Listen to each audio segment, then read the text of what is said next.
নমস্কাৰ Assamese education YouTube চেনেলটোলৈ আপোনালোক সকলোকে স্বাগতম জনাইছোঁ।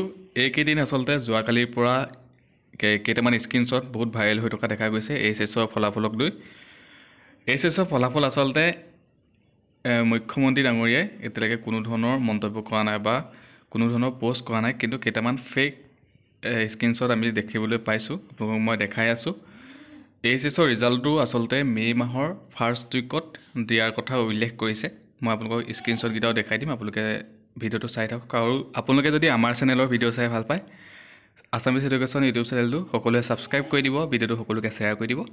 চ' আপোনালোকে আচলতে যেনেকৈ মেট্ৰিকৰ ৰিজাল্টটো যোনদিনাখনি দিছে সেইদিনাখনি ৰাতিপুৱা আপোনালোকে খবৰটো পাইছে, তেনেদৰেই আচলতে আপোনালোকে যোনটো হায়াৰ ছেকেণ্ডেৰী ফাইনেল এক্সামৰ ৰিজাল্ট তেনেদৰে আপোনালোকে পাব। চ' স্ক্ৰীনশ্বটকেইটা আপোনালোকে এবাৰ চাই লওক। মই অলৰেডি ভিডিঅ' বনাই দি থোৱা আছে, চ' আপোনালোকক মই দেখাই দিছোঁ এবাৰ।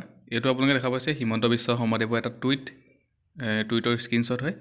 ইয়াতে উল্লেখ কৰা আছিলে 22 এপ্ৰিল মনডে দিয়া কথা বুলি ইয়াতে উল্লেখ কৰা আছিলে। Result of the Assam higher secondary HS final examination will be declared on 22 April Monday at 9 AM। My best wishes to all the students who had appeared in the examination, এনেকৈ দিয়া আছিলে। আৰু এটা মই দেখাই দিছোঁ, ৰণোজ পেগু তেওঁ দিছিলে, এইটো তেওঁৰ স্ক্ৰীনশ্বট আছিলে। দেখা পাইছে 24 এপ্ৰিল 2024 বুলি দিয়া আছিলে তেওঁ ৰিজাল্ট দিব বুলি।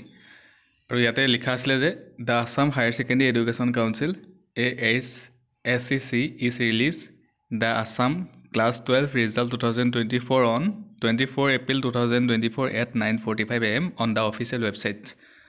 চ' যোনটোকেইটা অফিচিয়েল ৱেবছাইট, এই অফিচিয়েল ৱেবছাইট দুটা দিয়া আছিলে।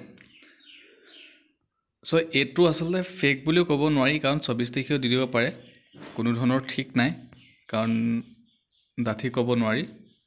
চ' আপোনালোকে কোনো ধৰণৰ চিন্তা কৰি থাকিব নালাগে, কেতিয়া দিব বুলি ভাবি থাকিব নালাগে। যোনদিনাখনি আচলতে ৰিজাল্ট দিব সেইদিনাখনি আপোনালোকে ৰাতিপুৱা নিশ্চয় গম পাই যাব, ঠিক আছে। চ' ভিডিঅ'টো সকলোকে শ্বেয়াৰ কৰি দিব।